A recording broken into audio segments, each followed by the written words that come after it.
히스기야와 방백들이 와서 더미를 보고 여호와를 송축하고 그 백성 이스라엘을 위하여 축복하니라.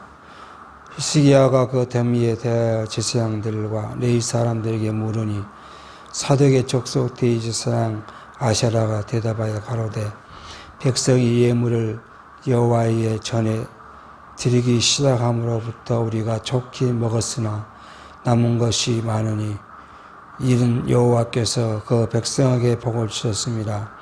그 남은 것이 이렇게 많이 쌓였나이다.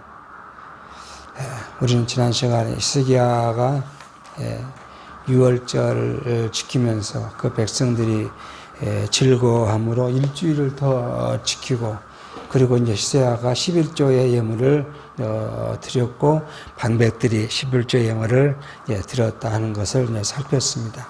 그리고 그 11조에 드린 예물이 오늘 보니까 더미를 이루었다. 더미를 이루었다. 그렇게 지금 이야기합니다. 자, 이걸 보고 히스기야와 방백들이 이제 백성들을 축복했고, 히스기야가 제사장과 레위 사람들에게 이 더미에 대해서 이제 물었더니 사독의 족속 대제사장 아샤라가 그 더미에 대해서 말하는데, 백성들의 예물을 드리기부터 시작해서부터 백성들의 그 드린 예물로 제사장들과 레위 사람들이 먹고도 남았고, 그리고 지금 이렇게 더미를 쌓았다고 이야기를 하고 여호와께 백성들을 축복했다고 지금 이야기를 하고 있는 것을 봅니다. 하나님께 신령한 복을 하나님의 백성에게 주실 것에 대한 예표로서의 모형과 그림자입니다. 그러니까 하나님께서는 자기 백성들에게 하나님의 말씀과 하나님의 신령한 것으로 먹이시는 것에 대한, 이게 이제 우리 신약 성경에 보면 예수께서 자기가 참 생명이시고 참 만나로서 오셨다고 이야기를 하죠.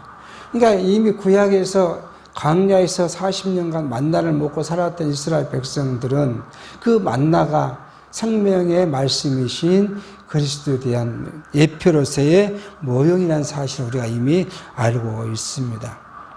그러니까 이 11조를 드리고 이걸 백성들이 드린 것을 제사장들이 먹는 것은 곧 하나님께 드리는 11조가 제사장들에게는 음식이 되는 거죠. 그걸 통해서 뭐예요?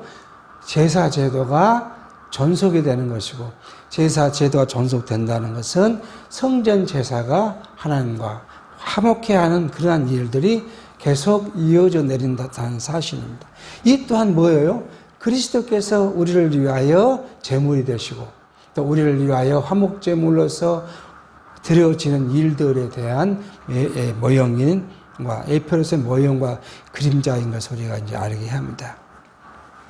이렇게 이제 11조에 대한 일들이 이제 축복함으로써 우리가 하나님의 성전이 늘 존속되어 갑니다. 이건 에베소 2장 바울은 2장 21절에 그 안에 건물들이 서로 연합해서 주 안에서 성전이 되어 간다고 이렇게 이야기합니다. 그러니까 우리 지체들이 그리스도 안에서 서로 연결돼서 하나님의 성전을 이루어 갑니다. 그러니까 하나님의 성전의 일차적인 것은 누구예요? 성도들의 우리 중심이에요.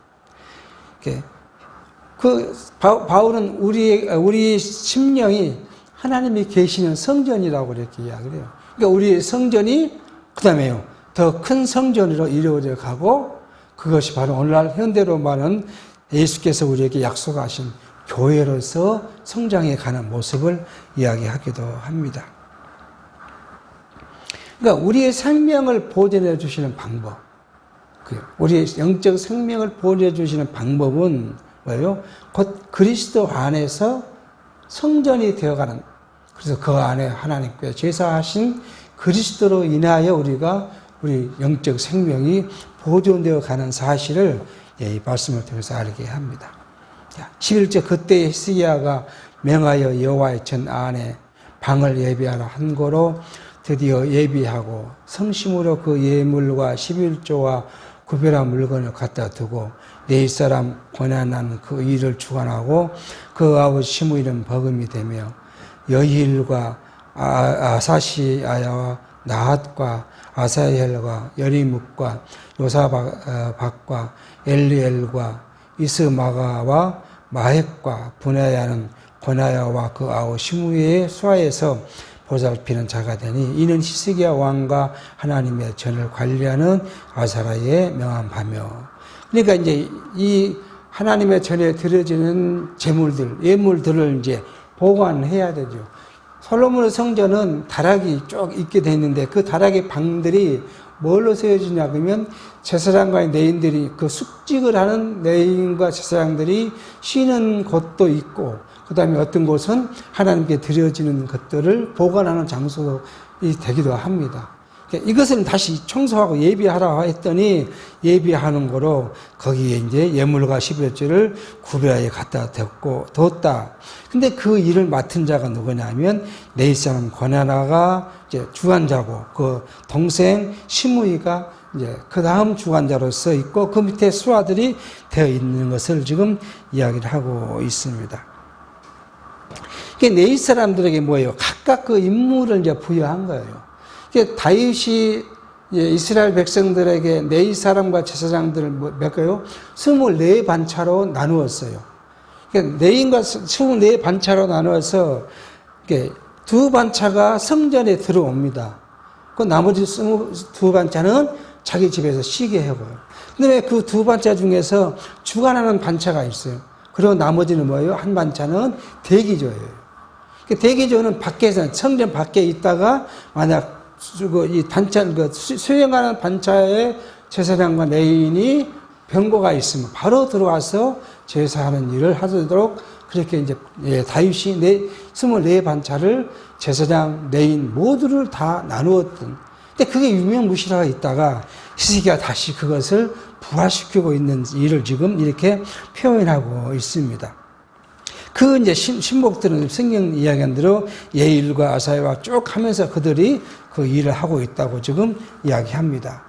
또 뿐만 아니라 14절 동문지기 네이 사람 임나의 아들 고레는 즐거이 하나님께 드리는 예물을 맡아 여호와께 드리는 것과 모든 지성물을 나누어 주며 그 사이에 에덴과 미네아민과 예수야와 스마야와 아마라와 스가라는 제사장의 성읍들에 있어서 지금을 맡아 그 형제에게 반차대로 물은 대소하고 나누어 주되 3세 이상으로 족보에 기록된 남자 외에 날마다 여호와의 전에 들어가서 그 반차대로 직임에 수용되는 자들에게 다 나누어 주며 또 그 족속들의 족보에 기록된 제사장들에게 나누어 주며 20세 이상부터 그 반차대로 직임을 맡은 네이 사람들에게 나누어 주며 또 그 족보에 기록된 온 회중의 어린아이와 아내와 자녀들에게 나누어 주었으니 이는 회중은 성결하고 충실히 그 직분을 다하는 자며 각 성읍에서 농면된 사람이 있어 성읍 가까이 들어 거한 아론 자손 제사장들에게도 나누어 주되 제사장들의 모든 남자와 족보에 기록된 네이 사람들에게 나누어 주었더라. 이것 말씀은 들어온 재물을 누구에게요? 제사장과 네이 사람들에게 다 나누어 줬다는 거예요. 왜요? 그들이 먹고 살아야 하기 때문에. 그러니까 우리가 이미 우리가 여호수아 시대에 하나님께서 여호수아와 더불어 땅을 나누어 주는데 첫 번째 조건이 뭐예요? 제비 뽑아서 나누어 주고 두 번째로는요, 사람 수대로 줘라. 그렇게 해서 제비를 뽑았더니 뭐예요? 그 두 가지가 다 충족되었어요. 그런데 누구에는 안 줬어요? 네이 사람에게는 땅을 주지 않았어요. 그리고는요, 각 지파에 속해 있는 성읍 중에서 레인과 제사장들이 거하는 땅을 별도로 주었던 일을. 그건 누구 땅이에요? 그 지파의 족속의 땅이지만 네이 사람들이 거기에 가서 거주하도록 그렇게 했던 것을 우리가 이제 볼 수가 있죠. 거기에 가면 뭐예요? 자기들이 농사를 짓지 않고 일을 하지 않아요. 대신에 뭘 해요? 주신 재물을 갖고 나눠진 것을 먹고, 나눠진 것은 이제 뭐 삶은 것도 있지만 주로 뭐예요? 살아있는 짐승을 나누어줘서 그것을 갖고 이제 기르며 살아요. 그 기르며 살다가 그걸 뭐예요? 그들은 또 11조로 그것을 얻으래요. 예루살렘의 성전으로 들여지면 성전의 반차대로 수행하는 제사장들이 그것을 뭐 아침 조번, 조식에 제사하고, 정신 때 제사하고, 저녁에 제사하고, 또 요 안식일 날 제사하고, 절기에 제사하는 일을 하도록 그렇게 하나님께서는 레위인들에게 나누어졌던 사실을 지금 그대로 다시 수행했다. 그렇게 지금 이야기하고 있습니다. 그러니까 이러한 일은 뭐예요? 히스기야 제사장들과 레위인들로 하여금 뭘 이야기하죠? 하나님께 드리는 제사, 섬기는 일을 점령하도록 하기 위한 점령. 그러니까 오늘 우리 이제 교회에서 목회자들에게 사례를 준 것도 그 목회 일을 점령하도록 하기 위한 거예요. 그런데 이게 잘못 이제 오인돼 있어요. 지금 세상이 많이 바뀌어서 이제 그런 거지만 처음에는 이게 이제 뭐예요? 급여 성질이 아니고 이제 사례비 이렇게 하다 그렇게 했어요. 그러니까 뭐냐면 이 예배하는 것에 들어가는 비용으로 생각했어요. 목사님들이 드리는 생활비를. 근데 점점 사회가 바뀌고 이게 받는 금액에 대해서는 세금을 내야 한다고. 그러니까 이게 뭐예요? 월급 개념이 이제. 그래서 목사님 사례비도 월급 개념이 돼요. 그러나 본래의 뜻은 뭐예요? 하나님께 예배하고 봉사하고 성도를 살피는 일에 점령하기 위해서 드렸던 것이 지금 많이 이제 퇴력하고 지금은 이제 봉급 개념으로. 그래서 뭘 해요? 정제땅에 때 목사님들이 이제 사례비 갖고 흥정을 하기도 해요. 얼로 달라, 얼마나 달라. 조금 많이 타락에 쇠퇴했다는 볼 수 있는 것이죠. 20절에 히스기야하고 온 유다에 이같이 행하되 그 하나님 여호와 보시기에 선과 정의와 진시함으로 행하였으니 무릇 그 행하는 모든 일 곧 여호와의 전에 수종드는 일에나 율법에나 계명에나 그 하나님을 구하고 일심으로 행하여 형통하였더라. 히스기야가 한 이 일들이 여호와 보시기에 선하고 여러분 여호와 보시기에 좋았다는 거예요. 그러니까 누가 중심이었어요? 하나님 여호와가 중심이었어요. 그 중심에는 뭐가 돼요? 제사장들을 통해서 제사하는 것이 제사한다는 것이 뭐예요? 하나님을 기억하는 일이고 하나님의 말씀에 순종하는 것이죠. 그리고 더 정의와 차별이 없었다는 거예요. 그 다음에 뭐가 있어요? 진실함으로. 그러니까 이 히스기야가 하나님을 향한 마음을 우리가 그 자세를 읽어볼 수 있어요. 하나님께 선함과 정의와 진실함을 행하고, 그리고 또 뭐 하고요? 하나님께 수종드는 일이나, 율법을 지키는 일이나, 계명을 지키는 일이나, 이 모든 일이 뭐예요? 하나님의 뜻을 구했다는 거예요. 하나님의 뜻을 구했더니 히스기야가 사는 날 동안에 뭐예요? 형통했더라. 그렇게 지금 성경은 이야기를 합니다. 그러니까 여기서 선과 정의는 뭐냐면 우상을 버리고 우상을 없애는 일을 이야기해요. 히스기야가 우상을 없애고 백성들이 우상을 없애니까 하나님은 그들을 선하게 좋게 보셨고요. 그다음 율법과 계명과 여호와께 예배와 질서를 회복시켜요. 두 번째는 진실함이란 말은 뭐냐 그러면 히스기야 마음의 자세예요. 즉 그 중심에 누가요? 하나님이 계셨다는 거예요. 그러니까 우리가 살아가는 방식이 똑같아요. 우리가 하나님께 예배하고 하는 일들이 누가 중심이에요? 하나님이 중심이고 그리스도가 중심이어야 해요. 이거 중심이지 않고 마땅히 뭐예요? 인간의 것이 중심이 되면 항상 거기는 뭐예요? 기쁨이 없고 감사가 없어요. 과거 교회들이 그런 일을 많이 했어요. 교회가 목사님이 뭘 하고자 하면 뭘 해요? 부흥집회를 하잖아요. 부흥집회 해가지고 거기서 이제 부흥 강사를 통해서 막 강요해요. 강요해서 마지막에 뭘 해요? 작정을 하잖아요, 작정을. 그러니까 그 분위기에 작정을 했는데, 시간이 지나면 뭐가 없어져요? 아까움이 생겨요. 감사가 없고, 기쁨이 없어져 버려요. 그러고 나서 뭐예요? 나중에 불만이 생겨, 불평이 생겨. 그러니까 이게 다 인간의 방법을 갖고 와서 하다 보면 인간 중심이 되고 인간 중심이 되다 보면 하나님의 뜻을 저버리는 행위가 되는 거예요. 그러니까 거의 기쁨이 사라지는 거예요. 근데 히스기야는 뭐예요? 온전히 모든 하는 일에 어디예요? 하나님이 중심이었다. 그렇게 지금 이야기합니다. 자기의 명예나 영광을 위해서가 아니라 오직 하나님을 위해서 히스기야는 종교 계획을 했던 것을 지금 이야기합니다. 그리고 하나님을 구하고 일심으로 행했다고 해요. 이것은 히스기야가 계획을 추진함에 있어서 쏟는 열정과 노력과 수고를 나타내는 말이에요. 그러니까 얼마나 그가 이제 하나님을 가까이 하고 하나님을 가까이 자기만이 아니라 누구예요? 백성들에게도 하나님을 가까이 하기 위해서 얼마나 수고하고 노력했던 것을 우리가 합니다. 자, 오늘 우리가 하나님의 나라 그 일을 감당하는 일에 그 중심이 여기에 있어야 하는 거예요. 모든 성도들은 뭐예요? 하나님의 나라의 일을 감당하고 있어요. 뭐 크거든 작든 하나님 우리가 귀하고 뭐 경하는 것이 없어요. 우리가 예배하는 일, 우리가 살아가는 육체로 살아가는 일이 뭐예요? 다 하나님의 뜻을 이루어가는 일들이에요. 그게 특별히 뭐 이 교회에 나와서 뭘 해야 하나님의 뜻을 이루는 것이 아니라 우리의 삶 전체가 뭐예요? 하나님의 뜻을 이루어요. 그래서 바울이 우리에게 뭐예요? 우리의 전체의 삶이 하나님께 드려지는 영적 예배의 삶이라고 바울이 로마서를 통해 그렇게 이야기해요. 그러니까 우리가 항상 우리의 마음을 그렇게 새겨야 돼요. 근데 항상 우리가 뭐가 생각나와요? 육체가 발동하죠. 우리 살다 보면 육체가 발동을 해요. 육체 발동을 우리가 막을 수는, 우리 육체로는 막을 수가 없어요. 우리 육체가 육체의 발동을 어떻게 막을 수 있겠어요? 우리 중심이 하나님께 향했을 때 성령의 소욕으로 육체의 발동을 주력한. 그 성령의 소욕은 뭐예요? 갈라디아서 이야기하듯이 우리가 그것을 행하며 따라가는. 그러니까 그걸 그렇게 살려고 노력해야 한다는 거예요. 그러니까 우리가 조금 유치하게 생각한다면 성령의 소욕과 육체의 소욕을 프린트해가지고 어디에 붙여놔요?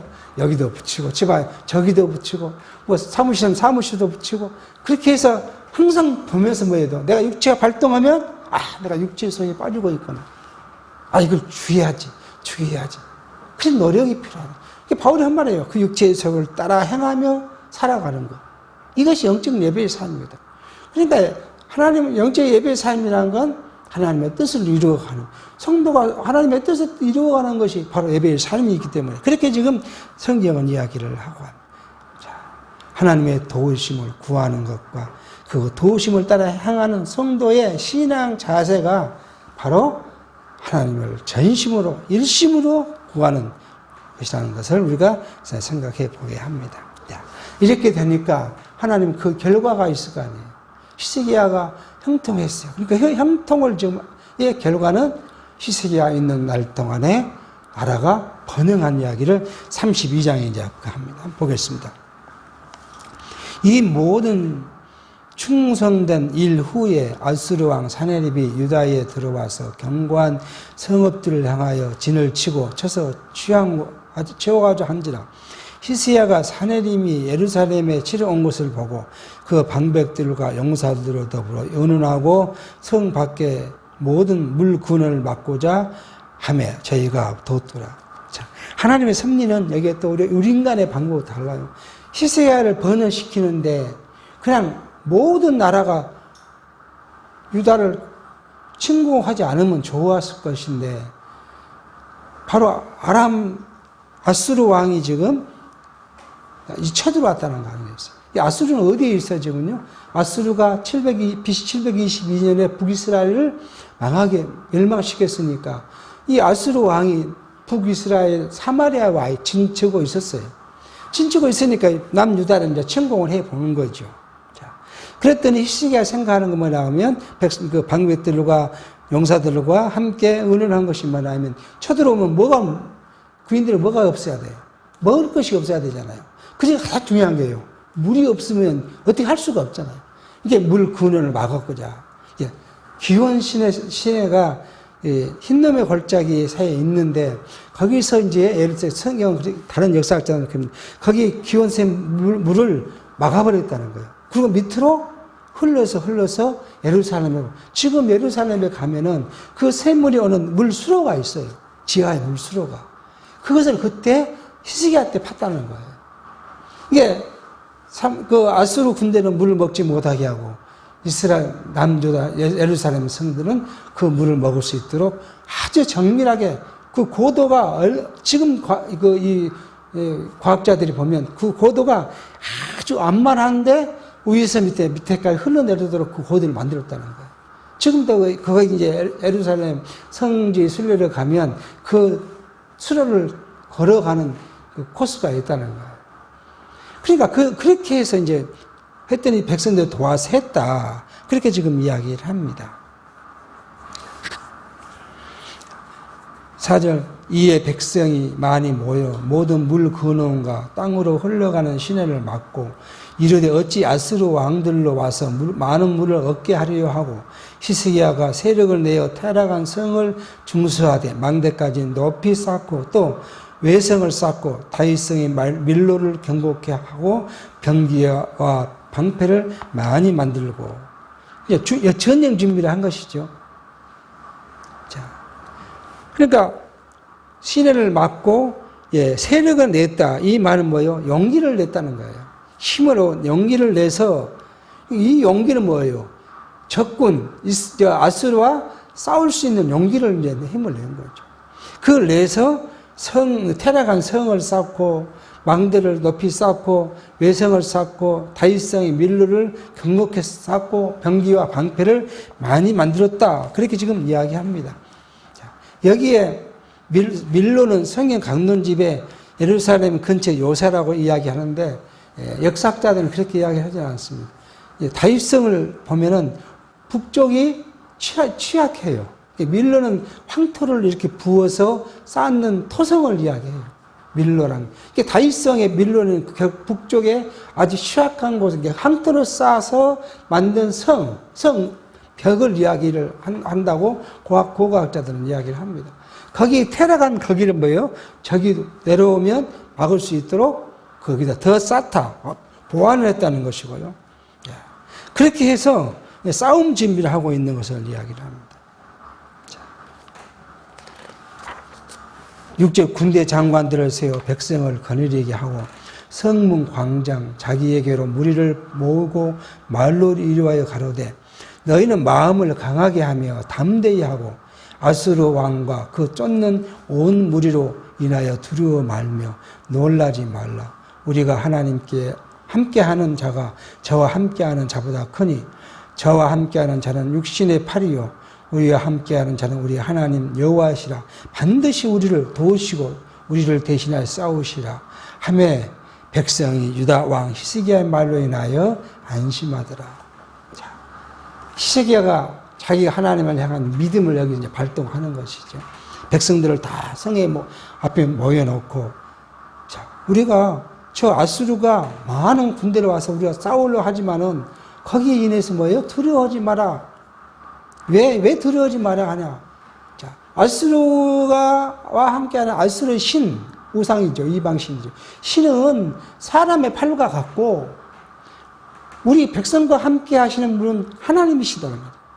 하나님이신데, 그거는 여호와시다. 그가 우리와 언약하신 대로 성취하시는 분이시는데, 어땠다고요? 나를 의지하는 자에는 하나님께서 어떻게 해주시다고? 대신 전쟁해 주시겠다고 이미 신명께 약속한 것처럼 그분만 믿고 의지하면 반드시 우리를 도우시고 우리를 대신해 싸우고 그리고 우리를 안전하게 보존시켜 주실 것이다. 라는 것을 백성들에게 이제 연설을 합니다. 그러니까 백성들이 히스기야 말로 인하여 모두가 안심했더라. 그렇게 지금 이야기합니다. 이렇게 이스라엘 백성들을 보존해 주신 이런 구원의 원리는 오늘 신약시대에 뭘로냐면 예수 그리스도를 통해서 택한 자들의 영혼을 존속시켜 주시고 보호시켜 주신 이것에 대한 예표로서의 모형과 그럽니다. 그러니까 우리가 우리의 영을 우리가 보호하는 것이 아니에요. 성령께서 우리를 보호해 주시는 거예요. 어디까지요? 영원한 하나님 나라까지. 우리가 능력이 없어서 우리를 보호하지 못해요. 우리가 무슨 우리 영을 어떻게 보호하고 우리가 어떻게 영을 책임지고 살아가겠습니까? 할 수는 없어요. 그러나 성령께서 우리를 함께 하시는데 어떨 때는 우리가 곧 사단에 쓰러져서 넘어진 것 같이 보일 때도 있고 그러지만 뭐예요? 하나님 우리를 결코 놓지 않고 영원한 나라까지 인도해 가신다는 것이 약속입니다. 그것이 언약이에요. 그 언약을 믿고 우리가 하나님께 구하는 거예요. 내 비록 육체가 연약해서 날마다 범죄하고 날마다 실수하고 날마다 넘어지고 날마다 하나님과 멀어져가는 일이 다반사지만 하나님 우리를 그대로 주지 않고 우리를 끝까지 지키시고 보존해 주시고 우리의 생명을 영원한 그 나라까지 인도해 가신다는 사실이 하나님의 약속. 이 약속을 보여주신 것이 뭐예요? 계시록이었잖아요. 그 계시록에 많은 택한 백성들이 죽고 순교당하고 시련과 핍박을 당하지만 마지막에 어떻게 하시다? 어린 양 예수 그리스도가 오셔서 그들을 철장것을 깨뜨리시고 어디 가에 세웠겠다고 불구덩이 가에 자기 백성들 딱 세워놓고 그 다음에 뭐예요?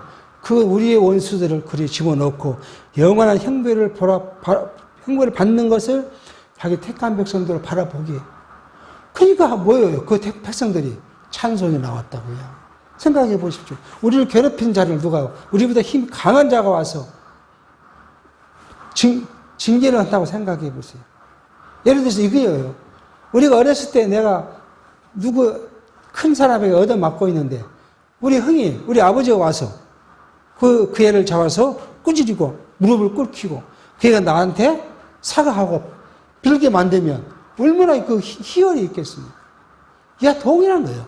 그렇게 하시겠다는 거예요. 이게 하나님 우리에게 주신 약속입니다. 우리가 함께하는 자가 저와 함께한 자라 크니 얼마나 신앙이에요 이게. 마태복음 10장 28절에 무려 몸은 죽어도 영혼을 능히 죽이지 못한 자들을 두려워하지 말고 오직 몸과 영혼을 능히 지옥에 멸하시는 자를 이 말이 뭐예요? 영을 죽이지 못하는 육을 죽이는 자, 육신적인 것이잖아요. 사단의 권세들. 이것을 우리가 두려워할 때 죽을 수 있어요, 우리가. 사단의 핍박의 고난으로 예수님도 죽으셨는데, 육체는 죽으셨는데. 우리라고 안 죽겠어요. 죽을 수 있어요. 근데 그들은 뭘 못해요? 우리의 영혼은 죽일 수가 없다. 누구만이에요? 하나님만이 우리 영혼을 죽이는 권한을 갖고 있어요. 그러니까 그 하나님을 두려워라는 거예요. 육체를 죽이는 자를 두려워하지 말고, 육체와 영혼을 죽이는 하나님을 두려워하라. 그게 지금 마태복음을 통해서 예수께서 우리에게 주신 겁니다. 이게 21세기 살아가는 오늘 우리가 구약을 공부하는 이유예요. 그러니까 바로 두려움 없이 살아가야 돼요. 북이스라엘이 이미 아수르에게 멸망당했습니다. 그리고 남유다를 넘보기 위해서 지금 쳐들어왔어요. 도저히 이 상황에서 남유다는 생존 가능성이 없어요. 그럼에도 히스기야는 뭐예요? 하나님께 뜻을 구했다. 그 이야기입니다. 오늘 우리가 그래요. 오늘 우리가 시련과 위기가 인간을 우리 넘어뜨리고 우리 상황을 어렵게 만들고 그렇지만은 이 모든 것이 뭐예요? 우리가 그것을 통해 하나님께 더 나가게 하는 원동력이 있습니다. 그러니까 기독교가 전파되는 과정을 보면 평화스러울 때 그때는 기독교 전파가 잘 안 돼요. 오히려 부패하고 그다음 썩어버리고 말았어요. 그런데 어떨 때요?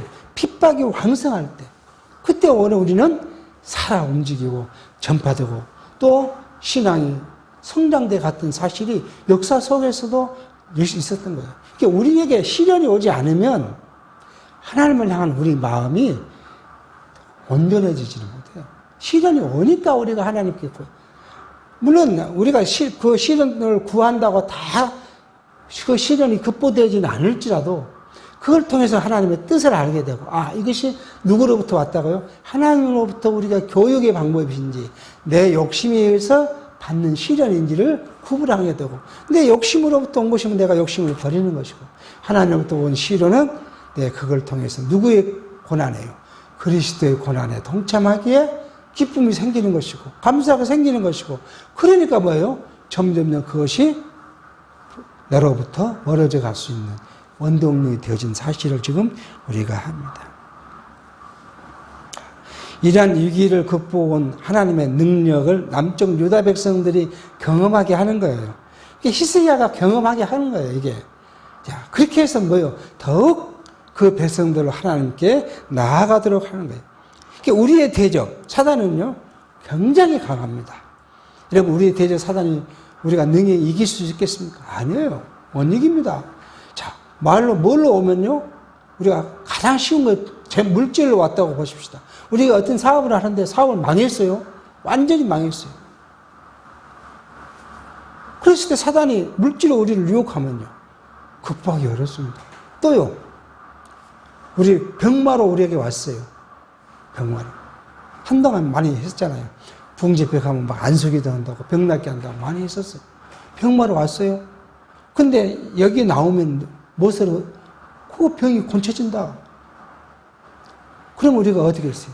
혹할 수밖에 없죠. 이게 과거에 우리가 부흥집회를 하면서 그런, 보면은 성경적으로 보면 그것이 비진리예요. 비진리. 그 비진리가 그래도 내 병이 낫는다 그러니까 혹한 거 아니에요. 한동안 여기 순천에서 버스를 대절하면 포천에 있는 무슨 물 들어간 유명했어요. 날마다 거기 물 들어가고 연부하고 그 물 갖다 먹으면 병 낫는다고. 얼마나 어리석었습니까?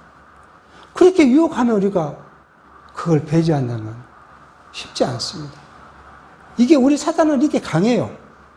그렇지만 그걸 이길 수 있는 것은 뭐예요? 하나님의 권능의 손이 우리를 도우시면 이기는 거예요. 그러니까 우리가 기도하는 것이 뭐예요? 늘 하나님께 기도하며 하나님의 손을 우리가 의지할 수밖에 없는 것이 바로 이 히스기야가 보는 것이다. 9절 그 후에 아스로 왕 사나립이 그 온 군대를 거느리고 라기스를 치며 그 신복을 예루살렘에 보내어 유다 왕 히스기야와 예루살렘에 있는 유다 무리를 고하여 이르기를. 그러니까 이제 꼼짝을 안 하니까 이제 이게 라기스는 예루살렘 동남쪽에 있는 게 깊이 내려온 거예요. 예루살렘 우회해가지고 내려와서 그 라기스까지 와가지고 그리고는 이제 예루살렘에 와서 유다 백성들에게 지금 이제 크게 이야기를 하는데 이게 무슨 이야기냐 그러면 그걸 이 정신을 혼미하게 하고 유혹하는 일들을 하게 합니다. 심리전을 지금 펼치는 거예요. 그거 보겠습니다. 아스로 왕의 사내림은 이같이 말하노라. 너희가 예루살렘에 에워싸여 있으면서 무엇을 예루살렘에 딱 에워싸여 있는데 너희들 누구를 의지한단 말이냐? 히스기야가 너희를 꾀어 이르기를 우리 하나님 여호와께서 우리를 아스루 왕의 손에서 건져내시리라 하거니와 이 어찌 너희 주림과 목마름으로 죽게 함이 아니냐. 이게 히스기야가 너희를 그렇게 지금 이야기하는데 이것은 딱 수영을 포위하고 있으면 뭐가 할 수 없어요? 음식이 들어갈 수 없으니까 너희를 죽게 하는 것이 아니냐 그 말입니다. 이 히스기야 여호와의 산당들과 단들을 제하여 버리고 우상을 제하여 버린 걸 이야기합니다. 유다와 예루살렘에 명하여 이르기를 너희는 다만 한 단 앞에서 경배하고 그 위에 분향하라 하지 않았느라. 지금 히스기야가 그 했던 종교 계획을 이야기합니다. 나와 내 열조가 이방 모든 백성에게 행한 것을 너희가 알지 못하느냐. 열방의 신들이 능히 그 땅을 나의 손에서 건져낼 수 있었느냐. 아랍왕이 지금 시금만이었어요. 모든 우리가 정복했는 땅들에서 그 신들이 우리를 이겼느냐? 이기지 못했다. 우리가 너희 신도 못 이길 것이다. 그 이야기를 하고자 한 것이 아니에요. 나와 열조가 진멸한 열국의 그 모든 신 중에 누가 능히 그 백성을 내 손에서 건져내었기에 너희 하나님이 능히 너희를 내 손에서 건지겠느냐. 그런즉 이와 같이 히스기야에게 속지 말라. 게임을 밟지 말라. 저를 믿지도 말라. 아무 백성이나 아무 나라의 신도 네 백성의 나의 손과 나의 열조의 손에서 건져내지 못하였나니 하물며 너희 하나님이 너희를 내 손에서 건져내겠느냐 하였더라. 그러니까 하나님을 의지하고 겁먹지 않는 유다 성읍 안에 있는 사람들에게 내가 우리 열조와 내가 믿는 내 신, 이것은 힘이 내 신보다 강한데 뭐예요?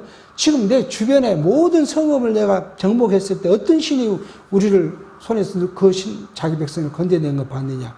그러니까 히스기야 말을 믿지도 말고 뭐라고요? 성문을 열고 항복하라는 거 아니에요. 항복하라. 그렇게 지금 이야기를 합니다. 오늘날 현대 교회도 그렇습니다. 인간의 경험을 바탕으로 이렇게 하면 복을 받고 저렇게 하면 복을 받고 이렇게 하면 건강을 주고 이렇게 자녀의 축복을 받고 그 비법을 이야기하잖아요. 그 비법. 인간의 경험을 갖고 이야기해요. 그게 하나님이 주신 진리가 아니에요. 그런데 그것을 다 이야기하면 혹하죠. 그래서 그렇게 해요. 이 지상의 교인들이 그렇게 합니다. 그래서 뭐 하기 위해서요? 육체의 복을 받기 위해서 그렇게 합니다. 그래서 무엇을 하지 못하면요? 물질의 복을 받지 못하고, 건강의 복을 받지 못하고, 자녀의 복을 받지 못하고, 권세, 명예의 복을 받지 못하면 뭐라고요? 하나님의 저주를 받았다고 해요. 그러니까 억지로라도 하려고 해요. 억지로라도. 하나님은 그것이 비진리란 거 아니에요. 내가 너에게 복을 줄 수도 있고, 공고를 줄 수도 있고, 형통케 할 수도 있고, 실패할 수도 있고, 이 모든 것의 목적이 뭐요? 너희가 나를 깨달아 알고 경외케 하는 것이라고 성경을 이야기했는데 무조건 인간의 복이 참 복이라고 가르쳐준 얼마나 없었습니까? 이게 바로 여기에 지금 이 아수르 왕 사내들이 유다 백성들을 미혹하는 그 다음에 신경전을 펼치는 것과 동일한 이야기예요. 그렇게 해서 그 백성들을 하나님을 의지하지 않고 인간을 의지하게 하는 현대의 그런 교육과 동일한 거예요. 동일한. 참, 이런데 현혹되지 않는다는 것이 쉽지 않아요. 특히 일반 교회 안에서는 이걸 물리친다는 것이 쉽지 않아요. 자, 심지어 하나님이 신복들도 더욱 여호와 하나님과 그 종 히스기야를 비방하였으며 하나님이 또 편지를 써서 보내어 이스라엘 하나님 여호와를 욕하고 비방하여 이르기를 열방의 신들이 그 백성을 내 손에서 구원하여 내지 못한 것 같이 히스기야의 신들도 그 백성을 내 손에서 구원하여 내지 못하리라 하고 하나님의 신하가 유다 방언으로 크게 소리를 질러 예루살렘 성 위에 있는 백성을 놀라게 하고 괴롭게 하여 그 성을 취하려 하였는데 저희가 예루살렘의 하나님을 해방하기를 사람의 손으로 지은 세상 백성의 신들을 해방하듯 하였더라. 이렇게 지금 이 번역구는 열왕기하 18장 29절 35절까지 이렇게 했단 거예요. 근데 여기에 이제 처음에는 아랍 말로 이야기를 하다가 백성들이 놀라질 않으니 그 다음 뭘로 해요? 유다 방언으로 유다의 말로 했더라. 그렇게 지금 이야기합니다.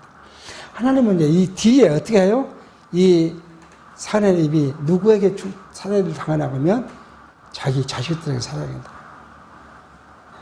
그렇게 하나님은 히스기야를 통해서 그러한 사실을 보며 더욱 하나님을 의지하고 견고한 믿음 안에 거할 수 있도록 그렇게 그 백성들을 형통케 하시는 하나님의 섭리 방법.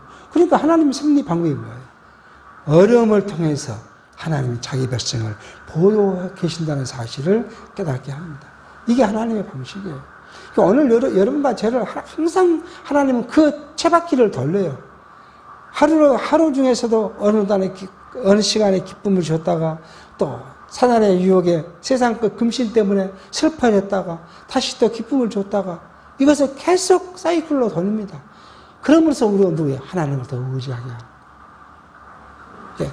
그것을 우리는 늘 생각하려면 뭐예요? 서두에 말씀했지만 성령의 소욕을 늘 우리 안에 품고 살아가는 것.